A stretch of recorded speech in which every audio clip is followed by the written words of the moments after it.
tertarik dengan satu mungkin pepatah lah, kerana orang Minangkabau ni kaya dengan pepatahnya. Ini pepatah moden yang ditulis oleh seorang ahli sosiolog, Mina Elvira. Bila seorang Minangkabau sudah tidak Muslim lagi, maka Minangnya sudah hilang. Yang tinggal hanya kabaunya. Apabila saya mendengar, walau ini pepatah moden, tetapi sungguh menarik sekali. Kerana apabila kita melihat kepada memang masyarakat Islam yang wujud di Indonesia. Baru-baru ini orang Minangkabau patut bangga karena di sisi lain banyak sekali profesor sejarah di Malaysia mengakui bahwa mereka mencontek bahasa hingga pepatah dari Minangkabau. Karena menurut dia pepatah Minangkabau adalah pepatah yang sangat bijak dan sangat populer dan sangat relate dengan zaman sekarang. Jadi, menurut kalian, apakah kita harus bangga atau tidak? Tulis di bawah, mari kita bahas. Sebelum kita bahas, jangan lupa untuk like, komen, dan subscribe-nya. Tonton sampai full kenapa pepatah Minangkabau ini dari dulu sampai sekarang memang sangat-sangat diakui di Malaysia dan di dunia sejarah. Malaysia ini semuanya unik. Masyarakat Islam di Aceh, di Banten dan kawasan-kawasan yang lain. Tapi masyarakat Islam Minangkabau ini juga sangat unik. Kerana mereka sama juga dengan umat Islam di tempat lain, sangat dikenali sebagai orang yang begitu taat kepada Islam dan dalam masa yang sama kuat berpegang kepada adat. Sebab itulah ramai antropologis, ramai sosiologis begitu berminat untuk melihat apakah hubung kaitnya antara Islam dan adat dan juga tradisi merantau yang kuat.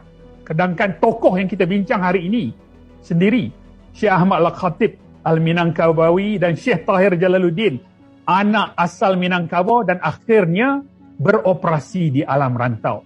Syekh Ahmad Al-Khatib di Mekah dan Syekh Tahir Jalaluddin akhirnya beroperasi di tanah Melayu yang dikenali sebagai Melaya. Itu antara persoalan yang menarik. Apabila saya mengkaji, saya sebenarnya termenung sebentar. Alangkah baiknya kalau kita terus melacak, menekuni bagaimana anak-anak Minangkabau yang bukan hanya mereka, di samping itu ramai lagi anak-anak Minangkabau yang lain yang mencurahkan bakti di tempat lain.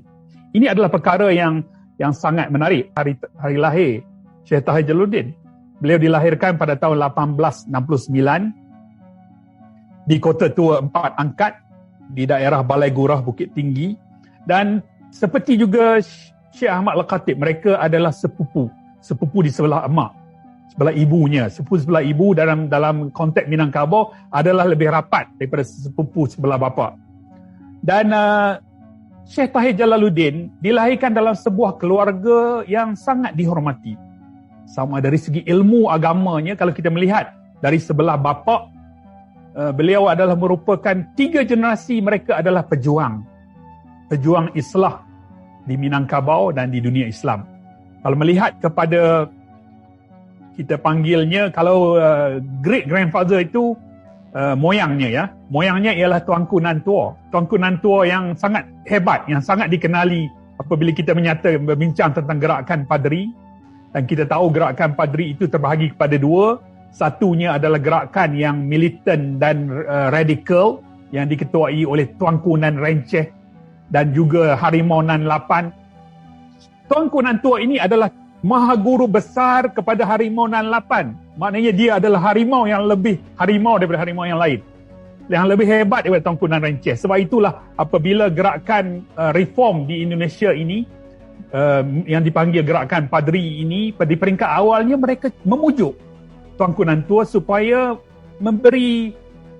menyertai mereka untuk melancarkan reformasi yang lebih militan. Namun Tuanku Nan Tua seorang yang menekankan pentingnya untuk orang-orang Minangkabau melaksanakan, mematuhi syariah, tapi dalam masa yang sama beliau menolak pendekatan militan dan radikal. Itu adalah moyang kepada Syekh Tahir Jalaluddin. Dan bapa pada Syekh Tahir Jalaluddin, datuknya pula ialah Faqih Saghir. Kalau kita mengkaji tentang ada satu kitab yang disebut kitab keterangan Fakih Sari itu adalah datuk kepada Syekh Tahir Jalaluddin. Jadi maknanya beliau datang daripada sebuah keluarga yang sangat dikenali, keluarga perjuang. Walaupun Tuanku Nantua itu tidak menyertai gerakan militan yang mengambil pendekatan yang militan dan revolusionary menentang orang-orang Minangkabau, tetapi Tuanku Nantua adalah seorang pejuang yang ingin menegakkan syariah di Minangkabau. Cuma jalannya berbeza dengan anak-anak muda. Baru-baru ini ada profesor asal Malaysia mengakui bahwa BTW dia adalah profesor sejarah ya. Jadi mereka mengakui bahwa mereka mencontek bahasa dan pepatah Minangkabau. Jadi bukan rendang aja ya yang mereka contek dari Minangkabau, tapi bahasa hingga pepatah pun mereka lihat dari Minangkabau. Jadi ini sebenarnya Malaysia ini punya peradaban nggak sih gitu ya?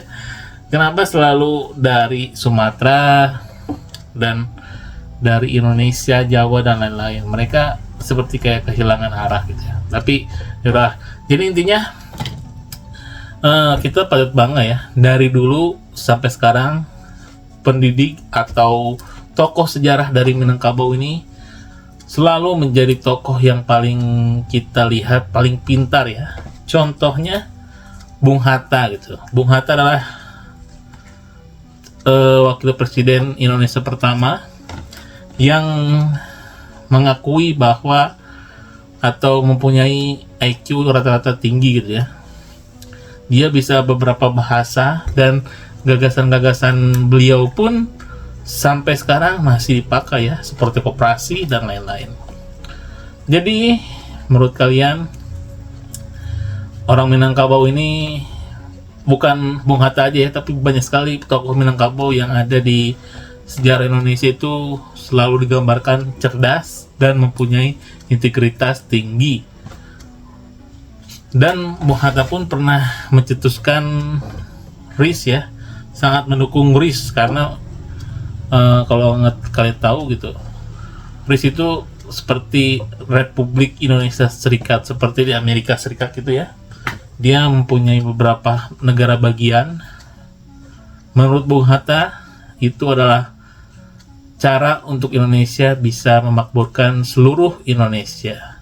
Dan kejadian sekarang, apa yang kata Bung Hatta ini dan apa yang kata Soekarno bilang yang selalu kita negara kesatuan, nggak bisa kita negara kesatuan ya, kita harus seperti Amerika Serikat yang mempunyai negara bagian. Kalau negara kesatuan yang makmur cuma satu daerah, daerah lain hanya menjadi penonton gitu, kata Bung Hatta seperti itu. Jadi menurut kalian gimana guys? Memang Minangkabau ini sangat mempunyai anak didik yang sangat banyak dan mempunyai tokoh-tokoh yang sangat berpengaruh di dunia internasional. Menurut kalian gimana? Tulis di bawah, jangan lupa untuk like, comment, dan subscribe.